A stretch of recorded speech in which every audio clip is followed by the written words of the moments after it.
দুর্নীতিগ্রস্ত কর্মকর্তার জন্য কর্মকর্তাকে বদলি কি শাস্তি?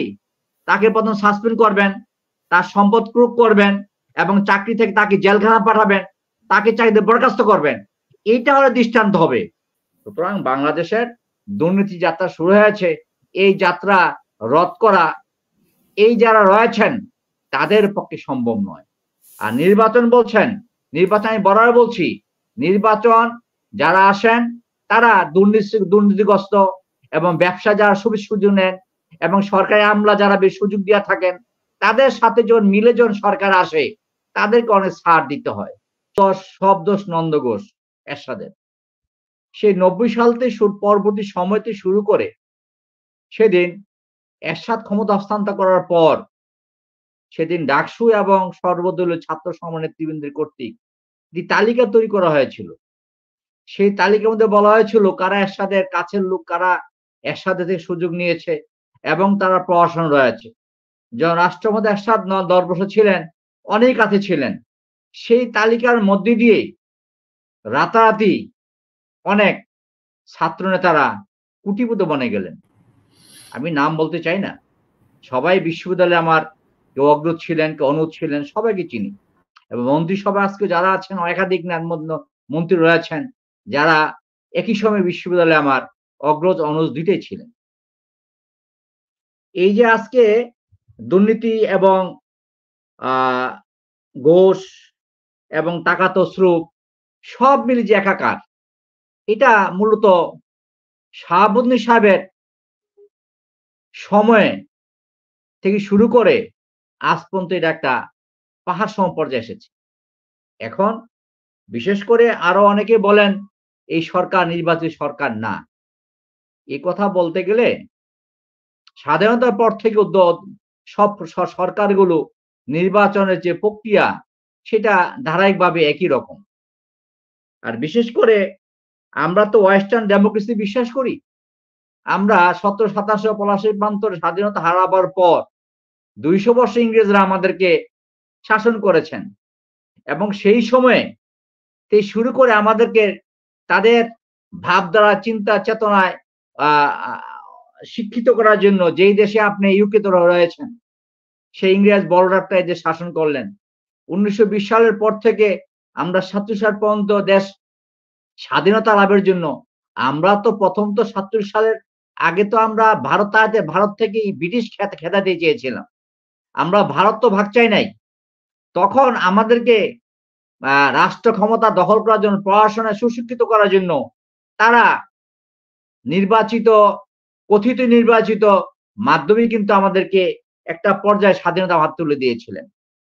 এই যে মনে করেন তখন মহাত্মা গান্ধী ছিলেন, মহাত্মা গান্ধী যিনি আজীবন অনশন করে গেলেন এবং সে সাম্প্রদায়িক বিরুদ্ধে কথা বললেন এবং তখন যখন ভারত ভাগাভাগি নিয়ে মুসলমান হিন্দু সারা ভারতবর্ষে যখন রায় চলছিল, যখন মহাত্মা গান্ধী কি করলেন, অনশন করতে গেলেন, সেদিন দায়িত্বে ছিলেন কিন্তু এটা কিন্তু আবুল কালাম আজাদ সাহেবের ভাষ্যমতে কথা বলছি আমি, মাওলানা আবুল কালাম আজাদের ভাষ্যমতে, উনি কংগ্রেসের সভাপতি ছিলেন।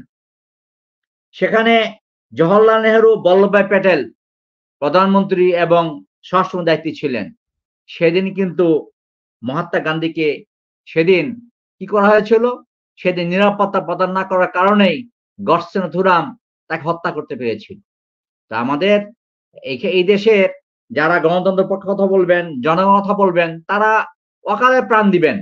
আমাদের বিগত নেতৃবৃন্দরাও অকালে প্রাণ দিয়েছেন। এবং আজকে বাংলাদেশের যে বিষয়টা শুরু হচ্ছে, এই যে একটু আগে আমার মনিরুজ্জান বললেন 4টি ব্যাংক থেকে 4টি প্রতিষ্ঠান, আমি গতকাল পরশু একটা স্ট্যাটাস বলেছিলাম, তারা রাষ্ট্রীয় 4টি ব্যাংক থেকে এই যে বেক্সিমকো, উনি রাষ্ট্র ক্ষমতার অর্থ নিয়ন্ত্রণ, ব্যবসা নিয়ন্ত্রণ বা সরকারের উপদেষ্টা হিসেবে রয়েছেন। তারপর এখানে আপনার আরো 4 নাসা গ্রুপ, এরকম 4-5টা গ্রুপের কথা বলা হচ্ছে। শুধু তারা নয়, আরো অনেক গ্রুপ। এই তারা যে সরকারের ব্যাংক থেকে এত হাজার কোটি টাকা রেয়াত পাইলেন, তাদের কিন্তু প্রত্যেকের একটা বিবরণ, বেক্সিম, আইএফআইসি ব্যাংক, এক্সিম মানে ব্যাংক বড় বড় ব্যাংকের বা ব্যাংকের মালিক তাদের সাথে যখন, আমি খুব একটা ব্যবসা করি না, আফসারি ভাই আমাদের ভাই মনির বলতে পারবে ব্যবসা করে, তারা যখন ব্যবসায় বিভিন্ন সময় রেয়াত চায়, মকুব চায় বা একটু সুযোগ চায়, তারা কি পায়? তারা পায় না। সুতরাং আজকে জন মোর্শেদ খান সাহেব জন বিএনপি সময় ছিলেন, উনি রেয়াত নিয়েছেন। এই মোর্শেদ খানকে এরশাদ সাহেবের সময় মন্ত্রী ছিলেন, এমপি ছিলেন, মন্ত্রী ছিলেন, যে তাকে নিয়ে বিএনপি লালন পালন করলো। কেরামতের সাহেব এরশাদ সাহেবের সময় মন্ত্রী ছিলেন এবং দুর্নীতিগ্রস্ত হিসাবে তালিকাভুক্ত ছিলেন। এই যে আজকে আমাদের সন্দীপের মোস্তাফিজুর রহমান সাহেব, তার ছেলে এখন ব্যাংকে আছেন, পার্লামেন্টে আছেন। এই যারা এরশাদের সময় ছিলেন তাদেরকে বয়কট করেছিলেন, কিন্তু আবার টাকার বিনিময়ে এবং সুবিধা নেওয়ার মাধ্যমে তাদেরকে পুনর্বাসন করেছিলেন। সুতরাং দুর্নীতি যাত্রা 90 সাল যেটা শুরু হয়েছে আস্তে আস্তে শুরু করে, আর ভোটারবিহীন নির্বাচন সেটা যদি বলেন যে নিরপেক্ষ, 90 সালের পর, আমি বারবার বলছি 90 সালের পর ভোট নিরপেক্ষ হয় নাই। যদি নিরপেক্ষ হইতো, শাহাবুদ্দিন সাহেব কথা ছিল নির্বাচন সঠিক করবেন, এবং সঠিক করলে সেদিন এরশাদ বাহিরে থাকতো, এবং 90 সালের পর থেকে অদ্যাবধি বাংলাদেশের চিত্র যে হয়েছে, এত দুর্নীতি হওয়ার সুযোগ হতো না। এবং সবাই একবারে ফুল টিম, যখন যে টিম যাবে সে মহামারা কোনটা আবানি ফুটবল টিমে জিতবে, সেটা সুযোগ থাকতো না। সুতরাং বাংলাদেশের দুর্নীতি যাত্রা শুরু হয়েছে, এই যাত্রা রদ করা এই যারা রয়েছেন তাদের পক্ষে সম্ভব নয়। আর নির্বাচন বলছেন, নির্বাচন আমি বরাবর বলছি, নির্বাচন যারা আসেন তারা দুর্নীতিগ্রস্ত এবং ব্যবসা যারা সুযোগ নেন এবং সরকারি আমলা যারা বেশ সুযোগ দিয়া থাকেন, তাদের সাথে যখন মিলে যখন সরকার আসে তাদেরকে অনেক ছাড় দিতে হয়। সুতরাং ছাড় দিচ্ছেন এই যে একটি মতিউর রহমান, এবং পাশাপাশি মনে করেন যে ফার্স্ট সেক্রেটারি সচিব এনবিআর এর, তাকে দুর্নীতি করা হলো, তার সম্পদ ক্রুক করা হলো, কিন্তু পাশাপাশি তাকে আবার কি করলো, বদলি করা হলো। বদলি করা হলো একজন চাকরি দুর্নীতিগ্রস্ত কর্মকর্তার জন্য। কর্মকর্তাকে বদলি কি শাস্তি? তাকে প্রথম সাসপেন্ড করবেন, তার সম্পদ ক্রুক করবেন এবং চাকরি থেকে তাকে জেলখানা পাঠাবেন, তাকে চাকরিতে বরখাস্ত করবেন। এইটা হলো দৃষ্টান্ত হবে। সুতরাং এই যে আজকে যে কাজটা এই সরকার করছেন, এই কাজটা 90 সালের আগেও হয়েছে, 90 সালের পর যারা তারা সবাই করেছে। এই সরকারই করছে দুর্নীতির অভিযান যে শুরু হয়েছে বা এক একজনের নামে আসছে, এটা কি সরকারের উদ্যোগে করা হচ্ছে নাকি এটার পেছনেও অন্য কোনো কারণ আছে? এটা হচ্ছে ওই গ্রাম দেশে কথা বলে, ধর্মের কল আপনি বাজে, ধর্মের কল আপনি বাজে। তাহলে আপনি এই যে ছাগল কাহিনী, যেটা সরকার কিছুই করতে হবে না, সরকার কিছুই করতে হবে না, এ ডোল বাজতেই থাকবে, এ ডোল আর থামাতে পারবে না। কোথায় থামাবে? এই যে মনে করেন পুলিশ ডিপার্টমেন্টে আসাউদ্দিন সাহেবকে চ্যালেঞ্জ করলেন এবং তার বিরুদ্ধে যে আসলো, আশা উনি দেশে ফিরে এসেছেন, সাহস আছে মোটামুটি, বেঞ্জির থেকে ভালো সাহস আছে, এসি বলতে পেরেছেন যে সব সম্পদ আমার বৈধ। ওনার বেশি সম্পদ না, অল্প বেশি সম্পদ না বেঞ্জির তুলনায়, সেটা সমুদ্রের তোলা কুয়ার মতো। কিন্তু স্বচ্ছ অবিচার বলতে যেটা বলা হয়, ডক্টর আমাদের এই যে মতিউর রহমান সাহেবকে নিয়ে, এনবিআর চেয়ারম্যান বদিউর রহমান কি বলেছেন? উনি বলেছেন, প্রথম তার জেনারেল মাসুদ সাহেব, আমাদের এমপি সাহেব, তাকে সরকারের পক্ষে, তৎকাল পক্ষ থেকে লোক পাঠিয়েছিলেন, আফসারি বাদের পাঠিয়েছিলেন। তো আসার পর বললেন না, এটা আমি করব না। তারপর আবার চাপ দিলেন। সর্বশেষ আমরা তো দুর্নীতি মূলোৎপাটন করার জন্যই তো 111 আমরা সবাই, সারা মানুষ সমর্থন দিয়েছিল। মঈন আহমেদ কি করলেন? আবার তাকে বললেন আপনি করবেন। উনি বদিউর রহমান বলেছিলেন আমি করব না, উনি বললেন না, কাজটা আপনি করবেন। বদিউর রহমান সাহেব একজন কি ছিলেন? মেধাবী অফিসার এবং সৎ অফিসার, স্বচ্ছ বিচার, এবং উনি কি পরের দিন উনি ইস্তফা দিলেন। আজকে দুর্নীতি কোথায় নাই? বাংলাদেশের বিবির কি অবস্থা, সুতরাং আজকে দুর্নীতি সব দিকে দুর্নীতি ছড়িয়ে পড়েছে। সুতরাং এই দুর্নীতি মুক্তি পাওয়ার ব্যাপারে শুধু সরকারের দায়িত্ব একার দায়িত্ব না, সরকার একার দায়িত্ব না। এই যে মতিউর রহমান সাথে তো এনির সাথে একটা ছবি আছে। সে এনি যখন বিএনপির এমপি ছিলেন, এনি ঢাকা ইউনিভার্সিটি একটা হলে বিপি ছিল, আমার খুব কাছের এবং তাকে খুব ভালোভাবে জানি এবং একজন স্পষ্টবাদী ছাত্রনেতা ছিল। সে তো তার কাছে গিয়েছে, এনি তো তার কাছে জানি, এনির কাছে গিয়েছে। সুতরাং এরকম এই মতিউর রহমানরা তারা বোঝে না যে, এবং যারা বিভিন্ন পড়াশোনা আছেন, এই যে আজকে মনে করেন কত আর কষ্টকর কথা, এই যে আফসারি বাইরে আছেন এবং প্রশাসনে যারা সচিবরা রয়েছেন, তাদের বিবি সাহেবরা বেগমপাড়া কানাডাতে আছেন, আর সাহেবরা বাংলাদেশে। এখন এই বয়সে বৃদ্ধকালীন সময়ে সচিব সাহেবরা, যুগ্ম সচিবরা বা অন্য কর্মকর্তা যারা আছে বিভিন্ন র্যাঙ্কেজ ফাইল রয়েছেন, তারা এই দেশে একা বসবাস করেন, আর বিবি সাহেব ওই দেশে বসবাস করেন।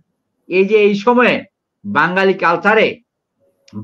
কালচারে বৃদ্ধ বয়সে এবং সবসময় কিন্তু স্বামী স্ত্রী একসাথে অবস্থান করার যে অবস্থানটা, এবং বিশেষ করে আজকে জাপানে যা দেখলাম গতকাল পত্রিকায়, 90 বছর বয়স হয়ে গিয়েছে, তারা এত কাজ সময় দিয়েছেন এবং তারাই নিঃসঙ্গতা ভুগছেন।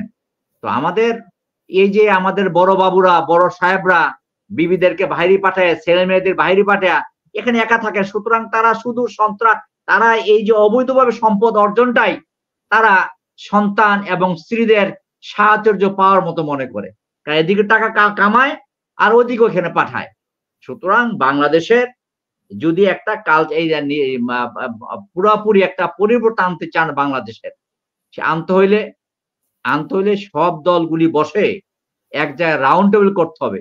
যেভাবে এরশাদ সাহেবের সময় সব দল বসে, কেউ কারো চেহারা দেখতেন না, সবাই বসে বলেছেন এরশাদকে থামতে হবে, নামতে হবে এবং থামেয়া ছিলেন এবং নামায়া ছিলেন। এবার দেখেন এটা কি শুরু হয়ে গিয়েছে, এই যে প্রত্যাশা পেনশন স্কিম নিয়ে, যে ঢাকা বিশ্ববিদ্যালয় এবং সমস্ত বিশ্ববিদ্যালয়গুলো কেউ কোনো শিক্ষক কেউ চেহারা দেখে না, কি জামাত, কি লেফটিস্ট, কি লাল সাদা হলুদ, তারা সব কিন্তু একদিকে এসে গেছে, কারণ তাদের ইন্টারেস্ট ব্যাপার, ব্যক্তি ব্যাপার। সুতরাং সব দলের একটা ইন্টারেস্ট হওয়া উচিত, সব দলেরই, যে আমার দেশটাকে ভালো করতে হইলে বাংলাদেশ ব্যাংকের কিন্তু ডলার সমস্যা নাই, যে বাংলাদেশ ব্যাংকের ডলার সমস্যা কোথায়? আপনি গত এই 5-7 বছর, গত এই 10 বছর যাবত একটা বিষয় লক্ষ্য করবেন, সবাই কিন্তু ডিজিটাল লকার ব্যবহার করছেন। যারা বড় বড় কর্মচারী, বড় ব্যবসায়ীদের দুর্নীতি বলেন, তারা কিন্তু ব্যাংকে রাখে না, তাদের গুলশান, বনানী, ধানমন্ডি বিভিন্ন বড় বড় ফ্ল্যাট গুলো, তাই না, এখানে যান গিয়ে দেখবেন সেখানে ডিজিটাল লকার আছে। এই লকার গুলো কিন্তু বিমানে আসে না, এই লকার গুলো সমুদ্রপথে এসেছে ইউরোপ থেকে। সুতরাং এই যে এনবিআর যে চট্টগ্রামকে বলা হয়, কত হাজার লকার এসেছে এবং কারা এনেছে, কারা বিক্রি করেছে, কাদের বাসা আছে। সুতরাং এই সূত্র ধরে যদি তাদের বাসায় আজকে রাত্রে যদি আপনি সেখানে অভিযান চালান, বাংলাদেশের যে ডলার ক্রাইসিস, আমাদের বাংলাদেশ তাদের বাসা থেকে 20-30 বিলিয়ন ডলার বেরিয়ে পাবে, একটাতেই পাবেন। সুতরাং বাংলাদেশের কালচারটা এক করতে হইলে বা দূর করতে হইলে ওই সব দলকে রাউন্ড টেবিল বসে বসতে হবে। আমি আওয়ামী লীগকে বললাম, আওয়ামী লীগ কাদের ভাই আবার আমাদের ফখরুল ইসলাম আলম সাহেবকে বলবে এই গালাগালি চলতেই থাকবে। এখন দরকার গলাগলি করা, গালাগালি বন্ধ করে গলাগলি করতে হবে। আজকে মনে করেন ইউনাইটেড হাসপাতাল, সে হাসপাতালে বেগম জিয়া চিকিৎসা নিতে পারে না। তা আমরা মানবতার অবস্থা কোথায় পৌঁছেছি? কালকে তো আমার অবস্থা হবে, কালকে আপনার হবে, তাই না? তখন কি বলবে? সুতরাং মানবিক বাংলাদেশ এবং মুক্তিযুদ্ধের পক্ষে সপক্ষে বাংলাদেশ গড়তে হইলে আমাদের সব বলে এখন গালাগালি বাদ দিয়ে গলাগলি করতে হবে। যদি করা যায়, এবং সময় আসছে, গলাগলি হবে, সময় সাপেক্ষ ব্যাপার। ধন্যবাদ।